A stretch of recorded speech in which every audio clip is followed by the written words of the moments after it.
On the day Ethan Walker and I were supposed to get married, his phone stayed off from morning until night. At 9 that morning, I sat inside the Clark County Marriage License Bureau in downtown Las Vegas, wearing the white dress he had chosen for me. We had completed the online pre-application together and agreed to meet at 9:30, show our identification, receive our marriage license, and then walk next door for a short civil ceremony. Nevada had no waiting period. If two people appeared together, presented valid identification, and signed the application, they could receive a license and marry the same day. I had checked my passport, driver's license, simple bouquet, and both wedding bands 3 times before leaving home. At 10, the clerk called our last names for the second time. At 11, the civil marriage office called to ask whether we wanted them to release our reserved ceremony slot. At noon, the hard desert sunlight poured through the glass and reached my shoes. Ethan still had not appeared. I called him 27 times. Every call went straight to voicemail. The receptionist at Northbridge Technologies said Mr. Walker had not come into the office. His driver said Ethan had taken his own car that morning. His office manager stammered through 3 different explanations without giving me a single useful answer. A little after 1, I opened Instagram and saw a new story posted by Ethan's executive assistant, Maya Reed. Ethan was sitting in Maya's Henderson apartment with an expensive gift basket and an armful of flowers beside him. He was peeling an orange for an elderly woman while Maya held his arm and smiled at the camera as though they had belonged together for years. Her caption read, "Family pressure got intense. Thank you to the world's kindest boss for stepping in as my fake boyfriend and meeting grandma. She finally agreed to take her medicine." I stared at the picture until the words stopped looking real. That morning, Ethan had texted that he was already on his way. He had told me not to be nervous. After the ceremony, he had promised to come with me to the Bennett estate in Summerlin for dinner and sit at my parents' table for the first time as family. Apparently, when he said he was on his way, he meant he was on his way to become another woman's boyfriend. A clerk approached me carefully. "Ms. Bennett, your co-applicant still hasn't arrived. Would you like us to cancel the pre-application and release your ceremony time?" I looked down at the wedding band in my palm. 7 years earlier, Ethan had found me crying behind the university bleachers after a group of girls decided the foster kid turned Bennett heiress was an easy target. He had handed me a tissue and told me that as long as he was around, no one would hurt me again. Later, when he started Northbridge, I lived with him in an apartment where the heater barely worked. I rewrote pitch decks until 3 in the morning.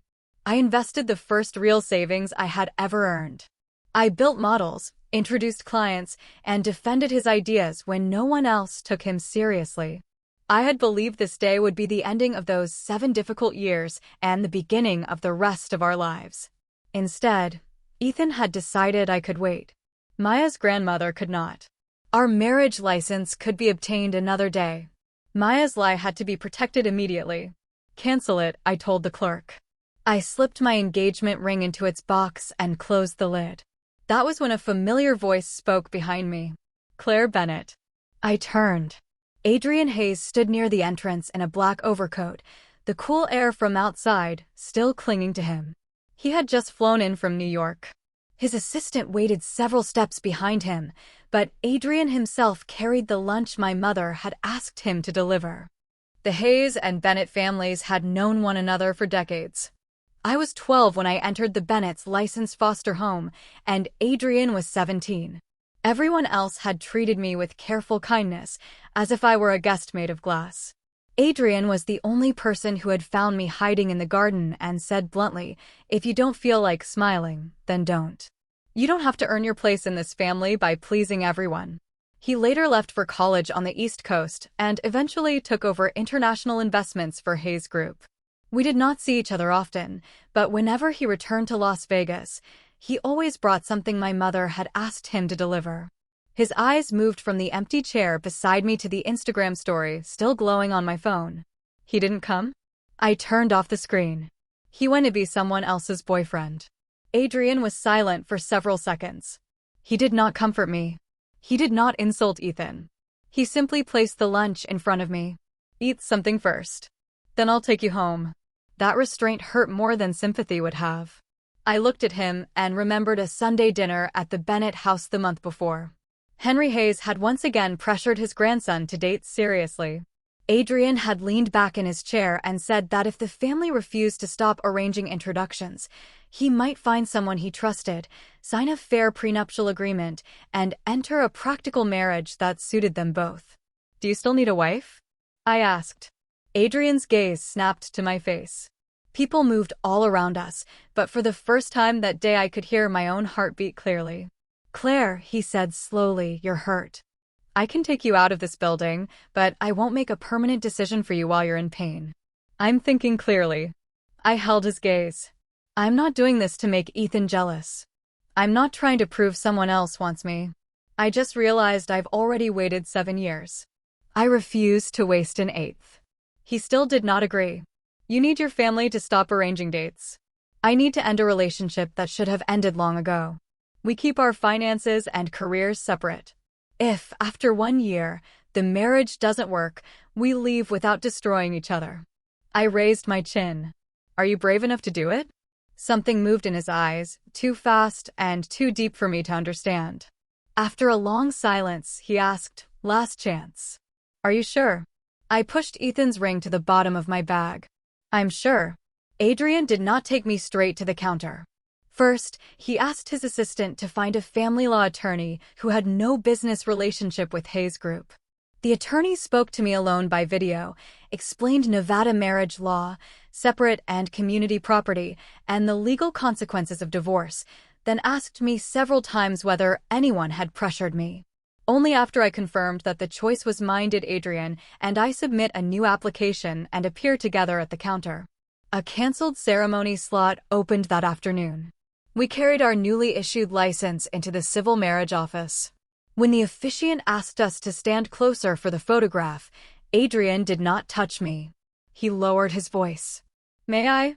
I nodded. His shoulder barely brushed mine when the camera flashed. At 3:47 p.m., I held a signed copy of our marriage certificate. The official record would be filed after the officiant returned the paperwork to the county clerk, but the signatures were real. The ceremony had happened. Adrian handed me the documents and our photograph. "You can reconsider every choice you made today," he said quietly. "But for as long as this marriage exists, no one will treat you like the option who can be left waiting forever." Ethan finally arrived at the restaurant on the Las Vegas Strip at 6 that evening. I sat near the window while Adrian stepped outside to take a call. Neon lights had begun to glow beyond the glass. The food on the table had gone cold. Ethan rushed in with sweat at his temples. He looked at my face, then bent and reached for my hand in the same gentle way he always did after disappointing me. "Claire, I'm sorry I'm late." I pulled my hand away. "You weren't late. You never came." He paused, then sat across from me and softened his voice. "Maya's grandmother is sick. This morning she suddenly demanded to meet Maya's boyfriend and refused to take her medication until Maya brought someone home. Maya doesn't have any other family in Nevada. What was I supposed to do? Stand there and let an old woman make herself worse? So you became Maya's boyfriend." It was an act. He frowned as if I were deliberately misunderstanding him. "I meant to text you, but I forgot to charge my phone last night and it died on the way over. I thought I'd stay for lunch and then come straight back.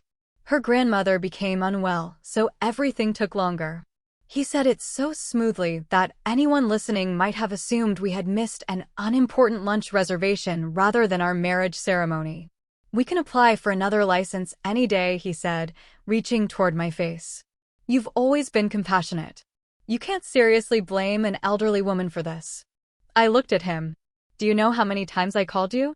I know you were worried." "Tomorrow. We'll go tomorrow." "There is no need." He blinked. "What do you mean?" I took the signed marriage certificate and ceremony photograph from my bag and placed them on the table. The paper made almost no sound, but Ethan's face changed instantly. His eyes moved over the license number, the signatures, and the photograph. Then he forced a laugh. "Where did you get fake documents?" "Claire, this isn't funny." I pushed the certified copy toward him. The names Claire Bennett and Adrian Hayes appeared side by side. The date was today. Ethan stopped breathing for 2 full seconds. Have you lost your mind? He shot to his feet, sending his chair scraping across the floor. I was delayed for a few hours, so you married the first man you could find? He wasn't the first man I could find. The door opened behind us. Adrian returned carrying my wrap. He did not challenge Ethan or make a show of standing beside me. He simply draped the wrap over my shoulders. The air conditioning is cold, he said. Don't get sick. Ethan stared at him. Adrian Hayes? Adrian finally looked up. Mr. Walker. You planned this together. Ethan turned on me, panic appearing in his expression for the first time. You were already involved with him, weren't you? You were preparing to marry me while secretly seeing Adrian. What right do you have to accuse me of anything? Adrian's expression hardened. I put a hand on his wrist before he could answer. Before 9 this morning, I intended to marry you, I said. At 1, I saw you at Maya's apartment. You never appeared, so our application was never completed. Only after that did Adrian and I submit a new application and hold a ceremony. The timeline is clear. This is revenge. No. Revenge would require me to care how you reacted. I don't. I stood. Ethan stepped in front of me. 7 years, Claire. You're throwing away 7 years. I didn't throw them away. You did, when you want to be another woman's boyfriend while I waited to become your wife. His lips parted, but nothing came out. Tomorrow, I'll collect my belongings from your apartment. My lawyers will also review my role at Northbridge, my shares, and Northbridge's license to Astra Data's intellectual property. From now on, contact me only when business requires it. Don't use the company to punish me. I almost laughed. Even now, the first thing you're afraid of losing is the company. Adrian opened the door for me. Before following, he looked back at Ethan without triumph or anger. She wasn't stolen from you, he said. You pushed her away, and then she chose me. On the drive to the Bennett estate, I held the marriage certificate so tightly that the edge marked my palm. Once the shock faded, anxiety took its place. I had entered the Bennett family at 12. Before the age of 26, the most rebellious thing I had ever done was insist on dating a man my parents believed lacked stability. Now I had married Adrian without warning them. The car passed through the gates of the Summerlin estate and stopped before the main house. Red Rock Canyon glowed dark red in the setting sun. I did not move to get out. Adrian unfastened his seatbelt, but did not rush me. Regret it? No. I looked at the house. I'm afraid they'll think I've caused another problem for the family. He watched me for a moment. Claire, you are not a problem the Bennetts have to manage. I said nothing. When I was 12, the aunt who had cared for me died, and I entered Nevada's foster system. The Bennett Foundation funded programs for foster children and teenagers aging out of care. Eleanor Bennett met me through one of those programs. It was true that I resembled her late biological daughter, Madeline, around the eyes. But the Bennetts had not brought me home on impulse. For 6 months, they visited me at the agency. Then they became licensed foster parents, completed background checks and home studies, accepted social worker visits, and eventually went through the courts to adopt me. They gave me excellent schools and a secure home. They rarely criticized me, but they rarely asked much of me either. Richard nodded when I brought home perfect grades. Eleanor took me shopping, but always kept an almost painful distance, as though she feared standing too close. I decided they had taken me in because I looked like the daughter they lost. I assumed their restraint meant I could never truly become her. Richard, Eleanor, and Henry Hayes were waiting in the living room when we entered. Adrian had clearly asked his assistant to notify them. Henry rose, lifted his cane, and pointed it at Adrian. You kidnapped Claire from the marriage bureau and married her? Adrian did not move. She asked me. The cane froze in the air. Everyone looked at me. I placed the license and certificate on the coffee table. It was my idea. Ethan didn't come. He went to Maya's apartment, and I decided I wouldn't wait anymore. Richard's expression darkened. How long were you there alone? More than 4 hours. His teacup struck the table hard enough to make me straighten instinctively, bracing for anger. But he closed his eyes and exhaled. When you said you wanted to marry him, I disagreed. Even so, the Bennett family office completed its review of a possible investment in Northbridge. Thank God nothing was signed. Eleanor came to me and touched my cheek. Why didn't you call us to come get you? I thought you would be disappointed in me. Her eyes filled immediately. We are disappointed because he failed to value you, not because you trusted the wrong person. Her voice shook. You don't have to explain anything tonight. If you want to stay here, your room has always been ready. If you want to try living with Adrian, we won't make that choice for you either. The questions I had carried for years remained unanswered, but for once they did not treat my mistake as a burden I had placed on the family. Henry cleared his throat. A completed marriage should not be treated as an angry stunt. Adrian, listen carefully. Claire is not a tool for ending family pressure. You have a wife only while she willingly chooses this life. If she doesn't, you let her go cleanly. Adrian nodded. I understand. He made no declaration of love in front of the room. He only placed a box of tissues within my reach. That night, Eleanor opened the bedroom I had used since I was 12. The bedside lamp was still set to the low warm brightness I had preferred as a frightened child. She stood in the doorway for a long time before saying, Claire, wherever you sleep tonight, this will always be your home. The next morning, I went to Ethan's apartment in Henderson to collect my things. When my spare key turned in the lock, I assumed no one was home.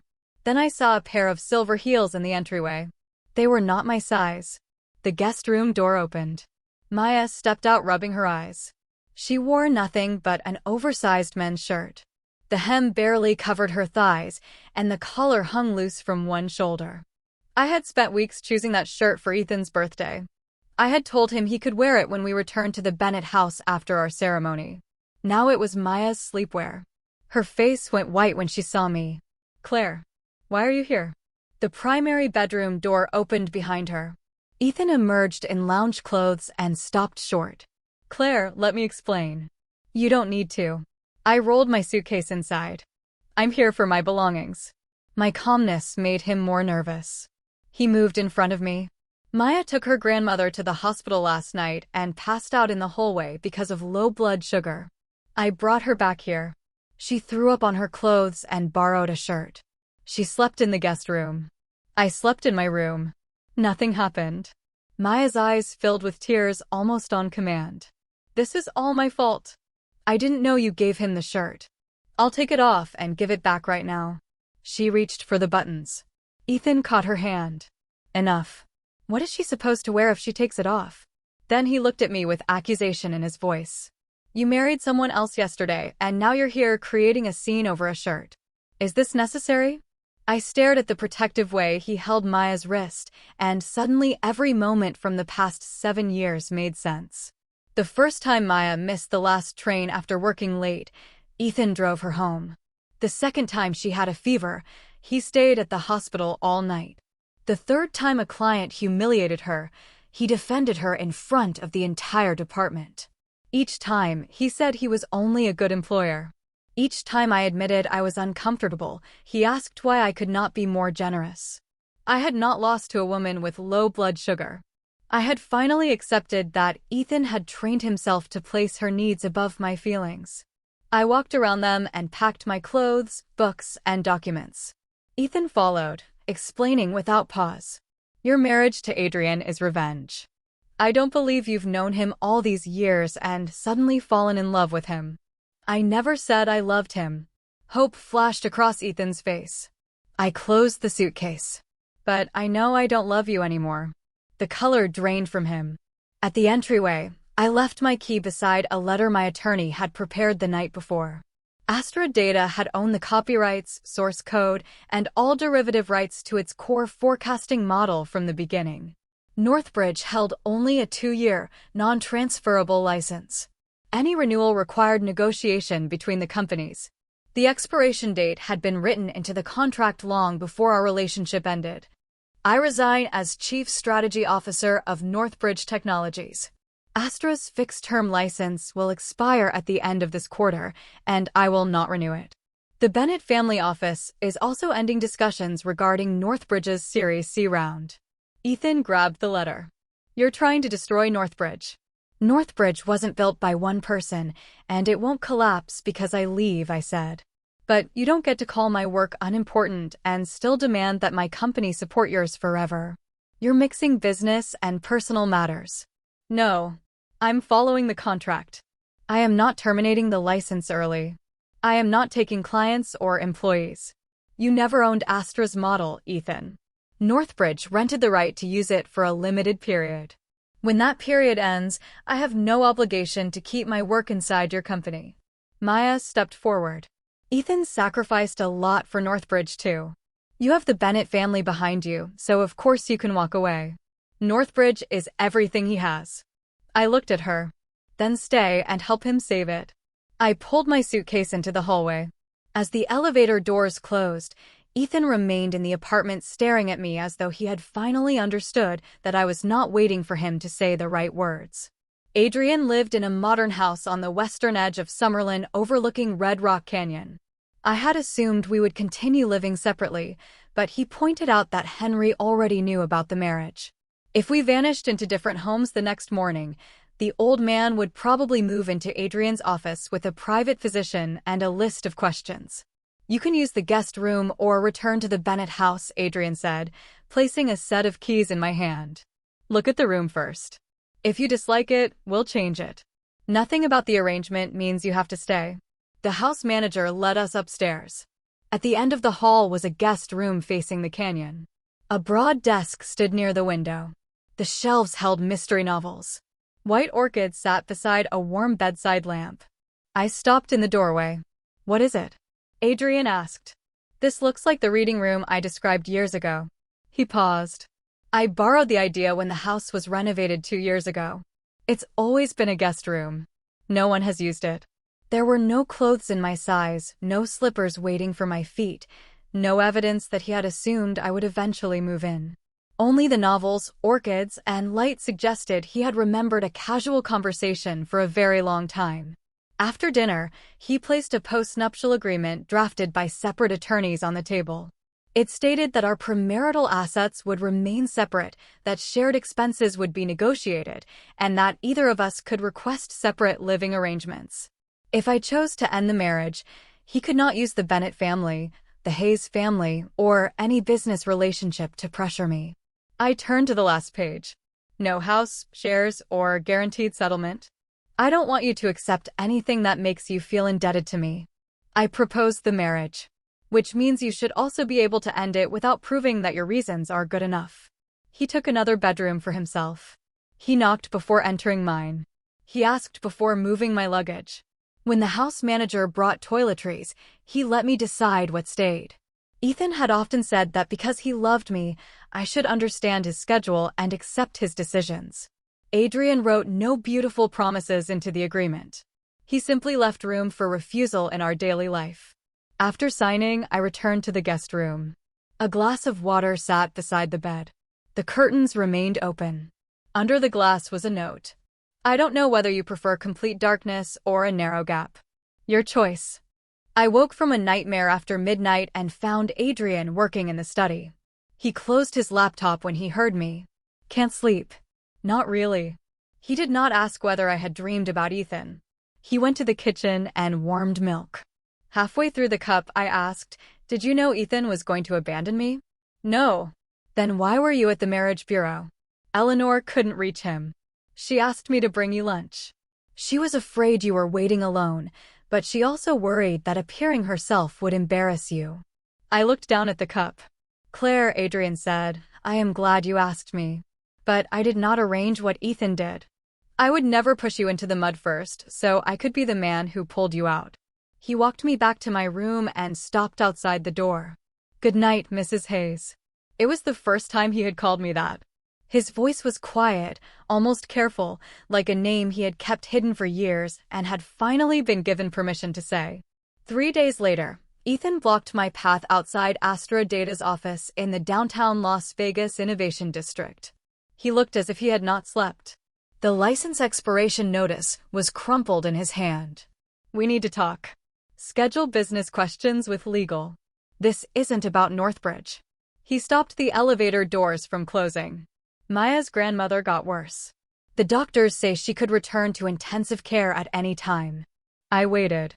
He lowered his voice. Maya says the old woman's greatest wish is to see her granddaughter in a wedding dress. Maya doesn't have a boyfriend, and she can't find someone appropriate on short notice. I agreed to take part in a symbolic ceremony this weekend. I had thought there was nothing left in him that could hurt me, but the word wedding tightened something in my chest. It was not longing. It was the humiliation of remembering every promise he had postponed. Ethan and I had toured 3 venues. Each visit had been canceled because of a meeting. We scheduled engagement photographs twice. The first time, Maya went to the hospital. The second time, a project under Maya's supervision failed.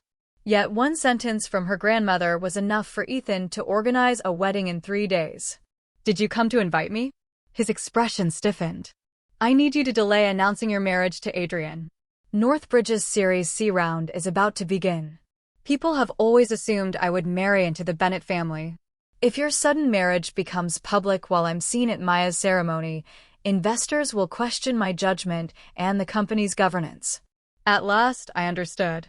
He wanted to preserve his status as the Bennett family's future son-in-law while standing beside another woman in a wedding ceremony. "Have you forgotten that I am already married?" "You're angry," he said quickly. "A man like Adrian Hayes doesn't marry for love. He needed a wife who suited the Hayes image. When you've calmed down, we can find a way to end it. And then we start again." I laughed. "You hold a wedding with Maya. I can seal my marriage and continue lending your company my family's credibility. Once her grandmother is satisfied and your financing closes, you return and tell me none of it counted." "It doesn't count. The ceremony is fake. Every time you sacrifice me for her, that part is real." His face went pale. I pressed the elevator button again. "You may fulfill anyone's dream you choose. But stop using my life as the stage." He caught my wrist. "You truly don't care at all?" Building security approached immediately and separated us. At almost the same moment, Adrian appeared from the direction of the conference rooms. "Let go," he said coldly. Ethan released me and gave a bitter laugh. "So Hayes decides whom you're allowed to see now?" When Ethan left, I did not enter the elevator. The security guards had clearly been given instructions before today. I turned to Adrian. "When did you tell security to keep him away from me?" "Yesterday." He did not deny it. "I saw the bruising on your wrist and told them not to let him approach you." "You didn't ask me." Adrian went still. "Protecting me does not mean deciding who may enter my workplace." Ethan crossed a line. "That doesn't give you permission to ignore my choices because you believe your intention is good." The anger left his face. "You're right. I crossed a line." In front of me, he called the head of security and canceled his instruction. He told them to follow my decisions and the company's standard visitor policy. "From now on, if something concerns your work or personal boundaries, I ask first," he said. "I'm sorry."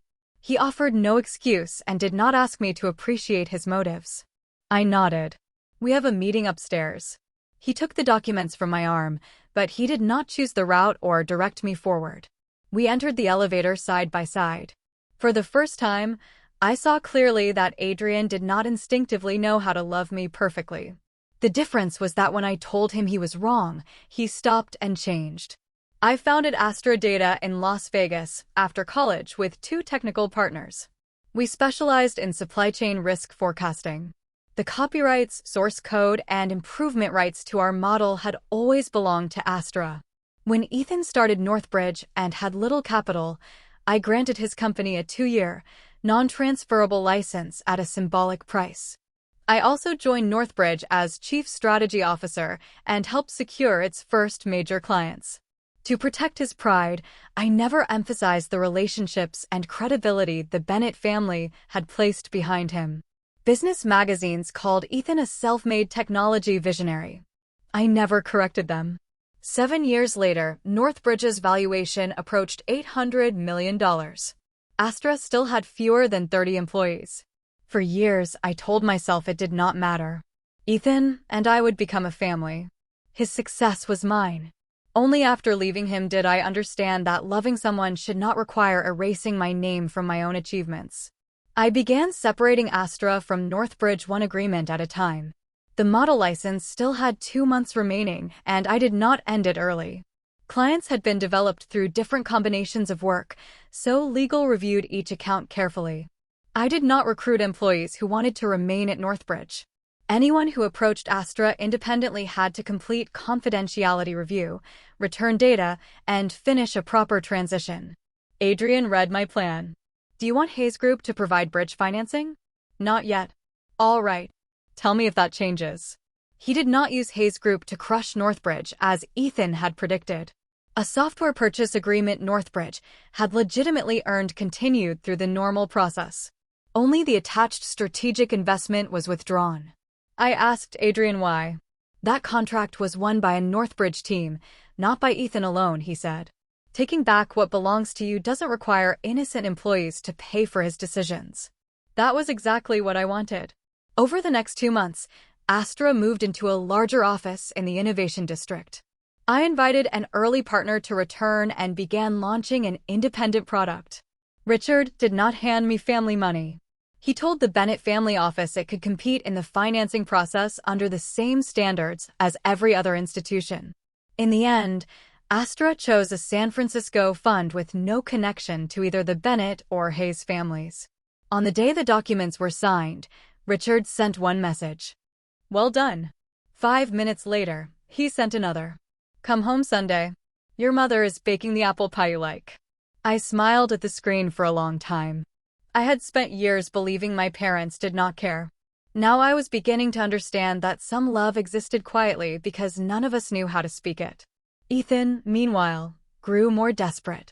Northbridge's investors learned that I had resigned and that the core model license would expire soon after the proposed financing. They ordered a new valuation review. At the same time, a major project managed by Maya produced inconsistent data, and the client suspended acceptance testing. Northbridge did not collapse because I made a phone call. For the first time, however, it had to face the true cost of operating without Astra quietly correcting its weaknesses. Ethan called repeatedly. He began by asking. Then he accused. You know what refusing to renew the license will do right now. You know the expiration date better than I do. At least renew for 1 year. Why? The line went silent. Because I had loved him, I was supposed to extend the license without conditions.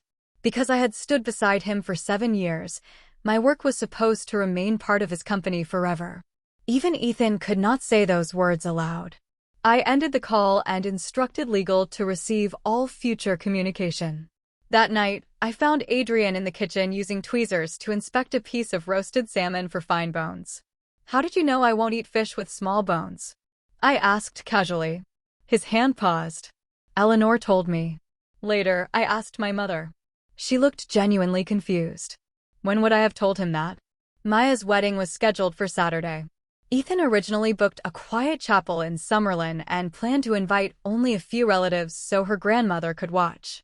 Maya argued that the old woman was proud and would recognize a fake ceremony immediately. The event was moved to a luxury resort on the Las Vegas Strip. There was a designer gown, a full floral installation, a band, a photographer, and a reception. Nothing about it looked symbolic. Maya sent me a message. Claire, will you come? I know you and Ethan were engaged, but this is only for Grandma. If she sees you there, she'll believe the ceremony and feel safe enough to continue treatment. I did not answer. On the same day, Adrian and I attended Astra's product launch at another hotel on the Strip. During the event, we announced our independent Series B financing from investors unrelated to the Bennett and Hayes families. The date had been set a month earlier.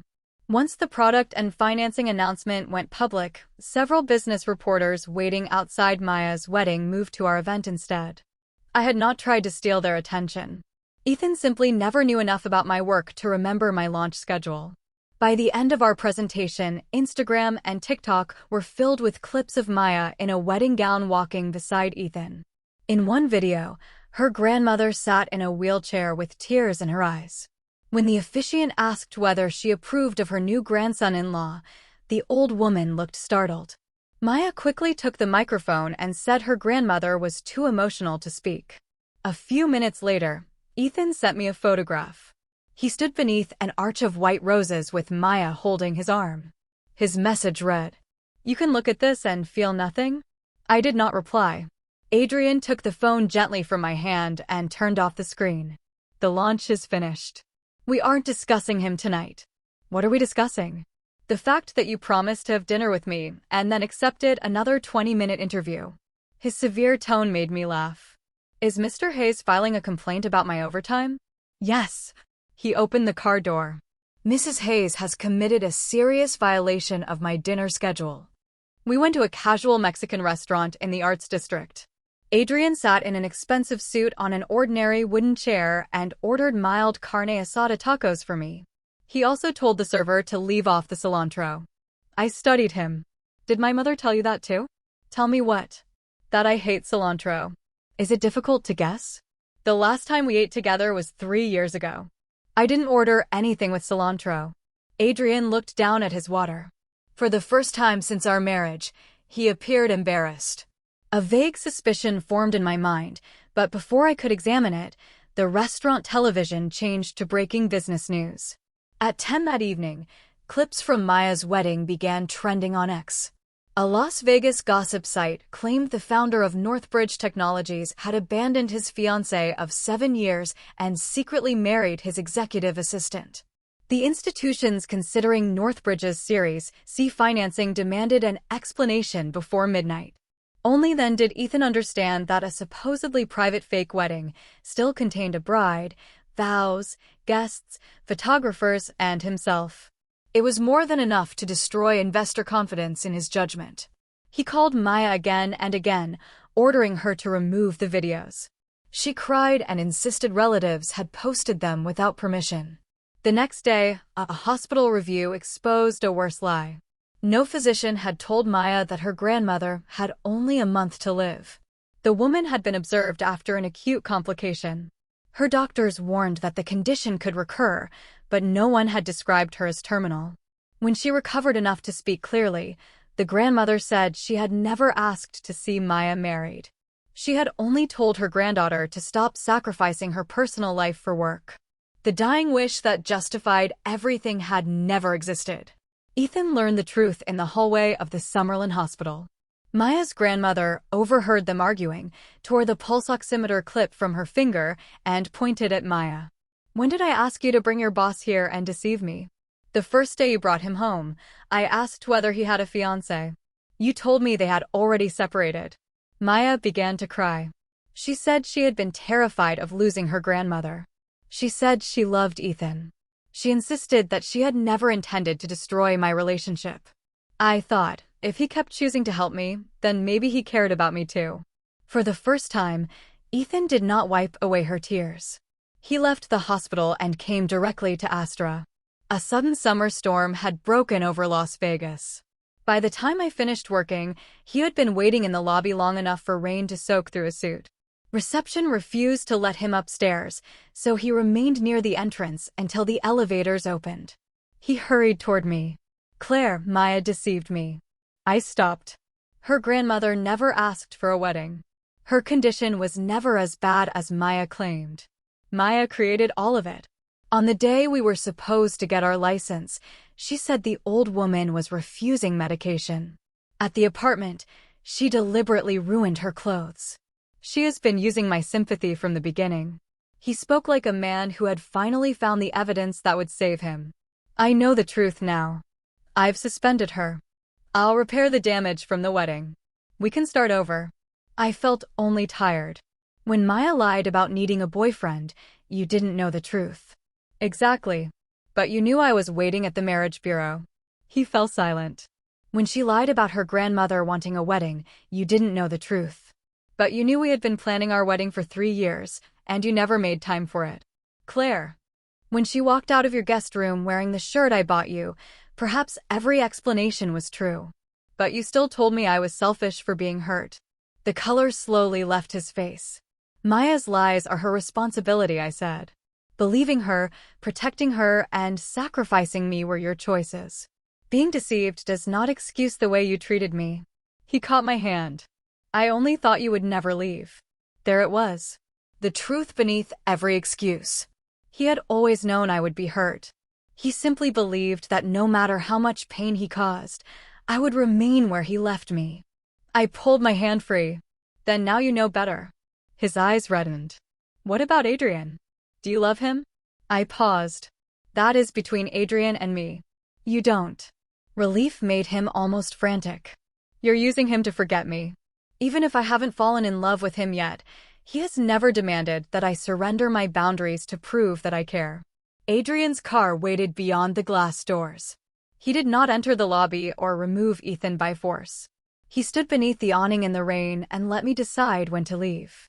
I turned toward him. Behind me, Ethan shouted, "Claire Bennett, I can wait for you." I did not look back. 7 years earlier, Ethan had led me away from the corner behind the university bleachers. 7 years later, I no longer needed anyone to rescue me from a relationship. This time, I walked out on my own. The longer I lived with Adrian, the harder it became to ignore the details. He knew I drank coffee without sugar, but added 1 spoonful of honey after working late. He kept heating patches in the car because an old injury hurt when the temperature dropped. He knew I disliked being touched unexpectedly from behind, so he always said my name before approaching. Ethan had forgotten many of those things even after 7 years. During a business trip to San Francisco, my return flight was delayed. Astra's travel system automatically sent the change to my registered emergency contact. At 1 in the morning, I walked out of the airport and found Adrian near the arrivals exit. You didn't have to come. I know. He took my suitcase. The system only informed me of the delay. It didn't tell me to be here. I came because I wanted to. The honesty made the gesture feel safe. He had not tracked me secretly. He had made a choice I was free to refuse. What finally convinced me that our practical marriage had never been merely practical was an old wooden box. A pipe leaked in Adrian's study, and the house manager asked me to help move items from a cabinet. The box fell from the top shelf.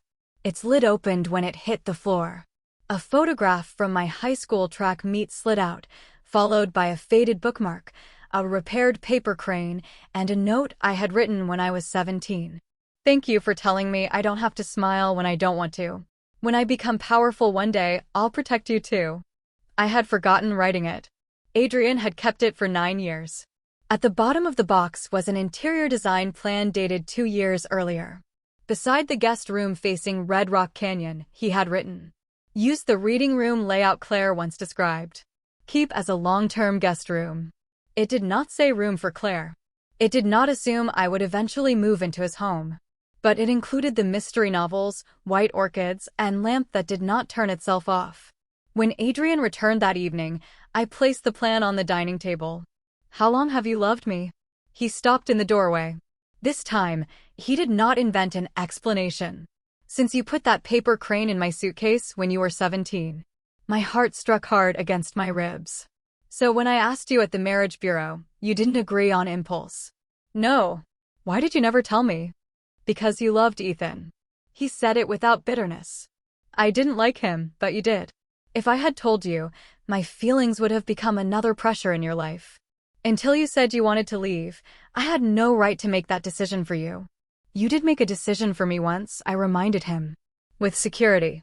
He lowered his eyes. "And I was wrong. Loving someone for too long can make a person confuse I know what is best for her with permission. I'm still learning the difference." The admission made him human in a way perfection never could. He had made a mistake, but when I named it, he had not defended his pride. He had changed. Still, the depth of his feelings frightened me. I had just escaped a relationship that used love as a reason to occupy more and more of my life. Even Adrian's quiet, careful love felt enormous. I feared that I had stepped from one man's expectations into another man's years of waiting. Adrian seemed to understand before I could explain. He opened his briefcase and placed signed divorce papers on the table. 1 year was our original agreement, he said. It was never a sentence you had to complete. I stared at the pages. The house, our assets, and our companies will never be used as reasons for you to stay. You can leave tonight. I love you because I chose to. That does not make my love a debt you owe. I took the papers and returned to the Bennett house. Adrian did not stop me. He arranged a driver, then sent no stream of messages demanding an answer. When Eleanor saw my luggage, she did not ask what had happened.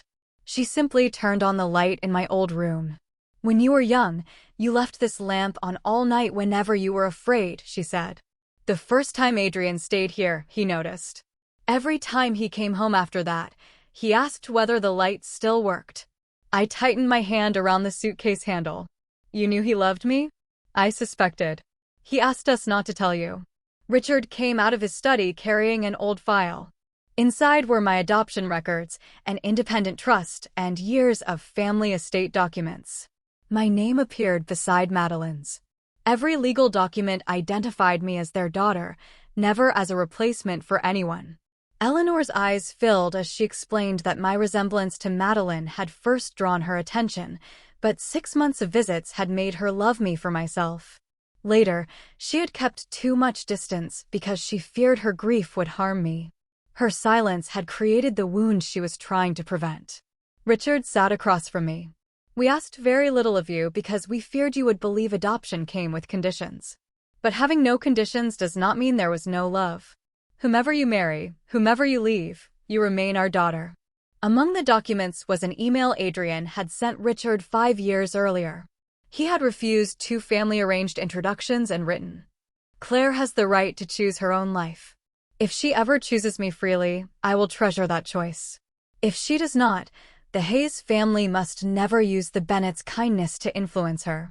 For a long time, I could not speak. Ethan's love had always arrived with a list of everything he had done for me. Adrian had done countless things and used none of them to demand an answer. I remained at the Bennett house for 2 weeks. Astra launched its new product, and the first customer results exceeded our forecasts. Hayes Group entered the procurement process as an ordinary client, and my team forced Adrian's representatives through 2 rounds of price negotiations. One colleague complained jokingly, Mr. Hayes is impossible. He said a contract won through marriage would damage your brand if the product couldn't earn it. One rainy evening, I was the last person to leave the office. Adrian's car was not outside. I remembered how he always parked in the same place, never honked, never called to hurry me. If I looked up, the headlights were simply there. Now the space was empty. I realized I did not miss having a driver. I missed the man who listened when I said no and took responsibility when he was wrong. I texted him, Are the divorce papers still valid? His answer came quickly. Always. Then I asked, What about our marriage? This time, he took much longer. As long as you want it, that is still valid too. I did not reply. I drove to his house on the western edge of Summerlin. When he opened the door, he looked at the suitcase behind me and asked carefully, Did you come to collect something? I handed him the divorce papers and tore them in half in front of him. Adrian, I cannot promise that my feelings are as deep as the love you've carried for 9 years. He said nothing. But I want to try honestly. Not because you waited. Not because you were kind to me. I want to try because when I am with you, I don't have to make myself smaller. I can tell you when you're wrong, and you still see me as someone worth loving. His eyes slowly reddened. For the first time, I put my arms around him first. His hands stopped in the air. Only after I nodded did he hold me. Claire, he whispered, his voice rough, Are you sure this isn't gratitude? It isn't. I rested my head against him. I came back because I started missing you. Northbridge's crisis did not end when Ethan discovered Maya's lies. An internal audit found that while managing a major project, she had transferred testing data to a California competitor without approval. She claimed it was for compatibility testing, but her email showed that she was also negotiating for a job there and preparing an escape route. The audit uncovered something else. The fake wedding footage had not been posted accidentally by relatives. Maya had sent clips directly to gossip blogs and short video accounts. She wanted public opinion to bind her to Ethan. If the world believed they were married, he could never return to me. Even if he denied the marriage, she could present herself as the devoted granddaughter who had created a dying wish for an old woman. When Ethan threw the evidence onto the table, Maya did not cry. I wanted one chance, she said. Claire has everything. The Bennett family, talent, 7 years of your love. She doesn't need you. I had only myself. So you believed that gave you the right to lie to me? If you truly didn't want to choose me, who could have forced you? The words finally cut him with the truth he had refused to face. Maya gave him a bitter smile. Every time you chose me, I wasn't holding a weapon. You liked being needed by me, and you liked believing Claire would always wait. You wanted two women circling you, so you kept calling every betrayal helping. Ethan did not deny it. Northbridge terminated Maya's employment and filed a civil action over the unauthorized disclosure of business data. The company also referred relevant material for regulatory and law enforcement review. Her grandmother refused to defend her. Before leaving Las Vegas, she told Maya only one thing. Loving someone does not mean stepping on another person to reach him. The Northbridge board demanded Ethan's resignation as chief executive. He did not lose his position because I used the Bennett family's influence against him. He lost it because his decisions about governance, personnel, and risk had failed repeatedly. On the day the board voted, he sent me one final email. He did not ask me to return. He apologized. He wrote that during our 7 years together, I had never stood behind him. I had stood beside him. He had simply grown accustomed to the spotlight falling on his face and treating my contributions as background. Then he admitted the truth about the morning at the Clark County Marriage License Bureau. He could have contacted me. When Maya began crying, he saw my messages. He told himself he would be delayed for only an hour or two and that I would understand, because I always had. That confession brought me more peace than all his earlier excuses. It proved that leaving had been the right decision. I did not reply. Some apologies can be accepted without reopening the relationship they arrived too late to save. On the first anniversary of our Las Vegas wedding, Adrian planned no grand celebration.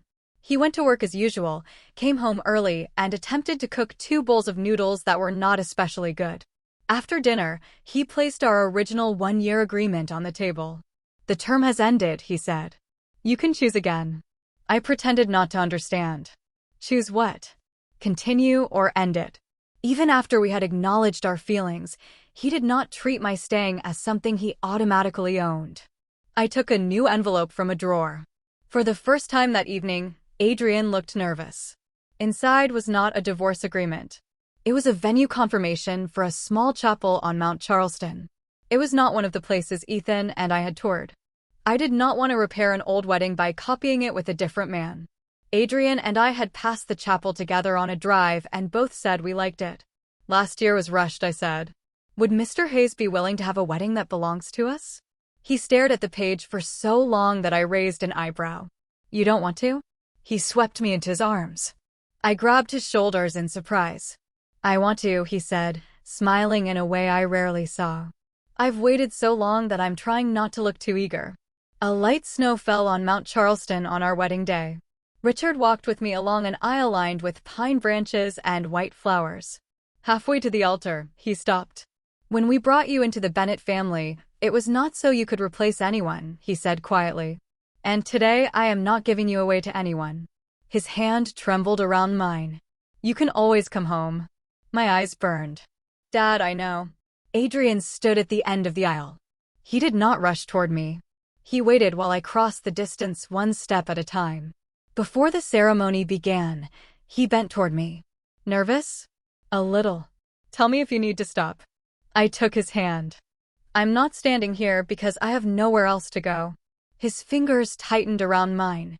"I'm here because I choose you." While we exchanged rings, I remembered the old band I had pushed into the bottom of my bag 1 year earlier. At the time, I thought I was only ending a failed relationship. I later understood that I had also ended the life of the woman who always placed herself last and waited for someone else to grant her the dignity of being chosen. The morning after our wedding, I returned to Astra for a meeting. Adrian went back to Hayes Group. At noon, he sent a message. "Working late on the first day after our wedding. Does Mrs. Hayes accept an internal family investigation?"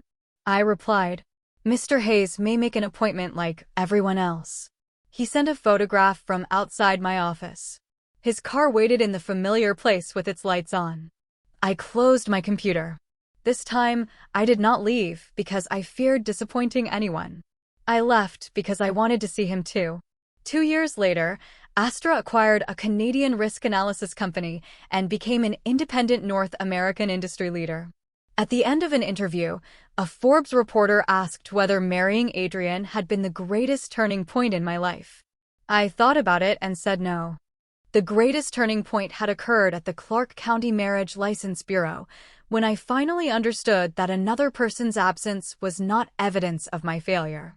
I did not have to keep waiting merely to prove that 7 years had not been wasted. Adrian did not win me from another man.